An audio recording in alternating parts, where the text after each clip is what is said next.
Now let's look. I'm reading verses 1 and 2. And the Lord spoke unto Moses, saying, Speak unto Aaron, and unto his sons, and unto all the children of Israel, and say unto them, This is the thing which the Lord hath commanded, saying. Now these instructions were not for Moses and Aaron alone, and they were also for the sons of Aaron, but also they are for the entire nation of Israel. Why? Well, I think the reason here is obvious. Because God now reaches into the personal and private lives of the people. He not only made a difference between clean and unclean animals, which we saw back in chapter 11, but he put down the regulations by which they were to eat the clean animals. The lives of his people are to be different from the heathen round about them. That's important to see. Now, we'll come to that in the next chapter also. I want to read verses 3 and 6.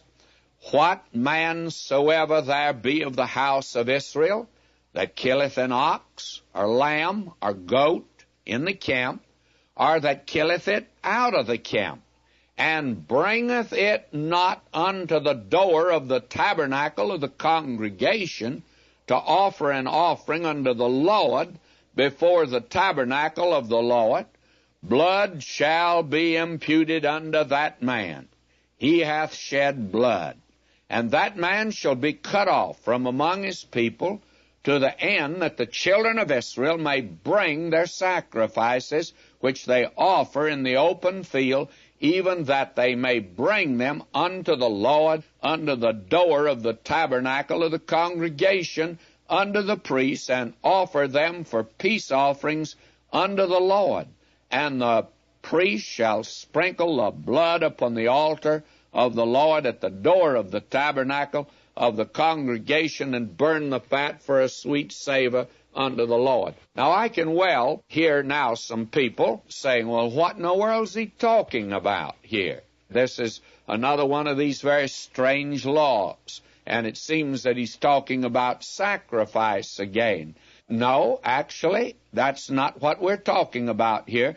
These are not ceremonial offering of sacrifices. And when you look at this carefully, it reveals that these animals for food for God's people, and God was demanding that they bring him to the dinner table and by this token shut out heathen gods. Friends, this is very important to see. If God's people today could get squared away on one thing, that you do not approach God except through Jesus Christ, and that on the basis of his shed blood. There is all of this lax and loose thinking about God today. God is only approached as a holy God, and we only come as sinners to him. Now, my friend, when you have that great chasm between, you have to have something to bridge it. And you and I just don't have enough goodness to do it. Even if you were a long fella, you couldn't reach across it. You and I can't bridge it. The only thing that will bridge it is the one who came from heaven's glory and died on the cross for us and made a way. And he says, I'm the way, and that no man cometh to the Father but by me.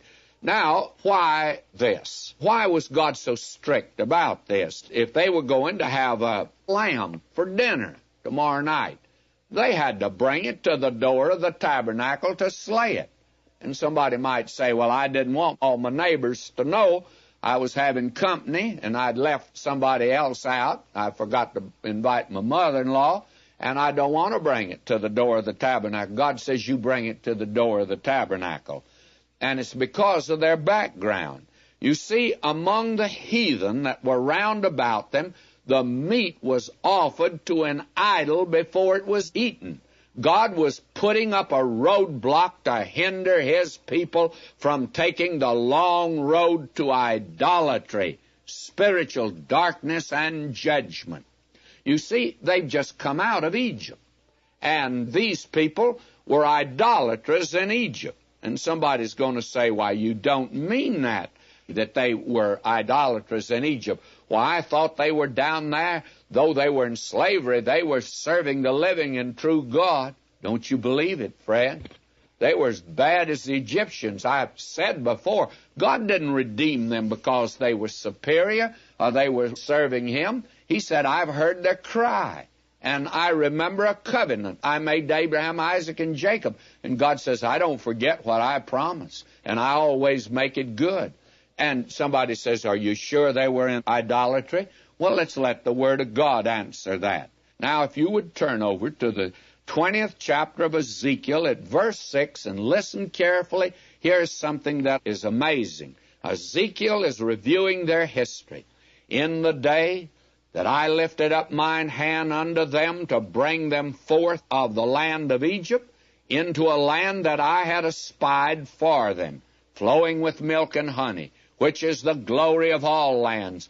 Then said I unto them, cast ye away every man the abominations of his eyes, and defile not yourselves with the idols of Egypt.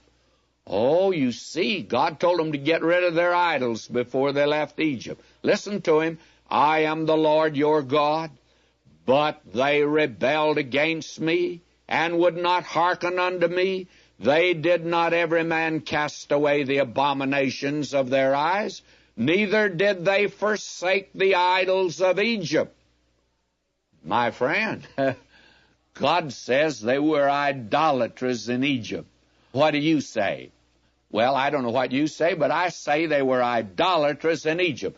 Now, what God is attempting to do is to break them from that long, sordid background that they had down there in the land of Egypt. And He's doing it because they worship every kind of animal, and always the shedding of blood and the offering of the meat was used in idolatry. And you'll never understand what Paul is talking about in 1 Corinthians, the 8th chapter, and again in the 10th chapter. You see that at that particular time, the Corinthians were idolaters. They brought their meat and offered it, their animal, and offered it to the idol. They just left it there a little while. Then that meat was taken into the temple and sold in the meat market there. And frankly, if you wanted to get the best filet mignon of the day, you got it in a heathen temple. You didn't get it at the local supermarket. In fact, that's where it was. The supermarket was in the temple. Israel had been so schooled by that time that a pious, godly Israelite said, I don't want that. And when they were converted, why, they didn't like to go eat with a converted Gentile that didn't mind taking the meat out of a heathen temple.